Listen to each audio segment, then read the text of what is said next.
தளபதி ஸ்டாலின் வன்னிய சமுதாயத்துக்கு எதிரானவர் என்று ஒரு பொய் பிரச்சாரத்தை செய்து கொண்டிருக்கிற அந்த பாட்டாளி மக்கள் சேர்ந்த கட்சியுடைய நிறுவன தலைவர் திரு டாக்டர் ராமதாஸ், திரு அன்புமணி ராமதாஸ், அந்த கட்சியை சார்ந்தவர்கள் யாராக இருந்தாலும் மக்கள் நம்ப மாட்டார்கள். எல்லா சமூகத்துக்கும் இப்போ 4 நாளைக்கு முன்னால அறிஞர்களுக்கு உள் இடஒதுக்கீட்டு கலைஞர் இல்ல, அவர் கொண்டு வந்த சட்டம் தான் நீங்க நீதிமன்றத்தை செல்லும்ட்டான். எல்லோருக்கும் நன்மை செய்து எல்லா சமூகத்துக்கும் கலைஞர் நன்மை செய்தார்.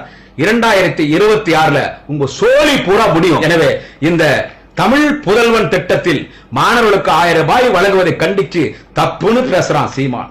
புதுமைப்பெண் திட்டத்துல மாணவர்களுக்கு 1000 ரூபாய் வழங்குறது தப்பு தப்பு கொடுக்கூடாதுன்னு பேசுறான் சீமான். குடும்ப தலைவர்களுக்கு 1000 ரூபாய் கொடுக்கிறது தப்புன்னு பேசுறான்.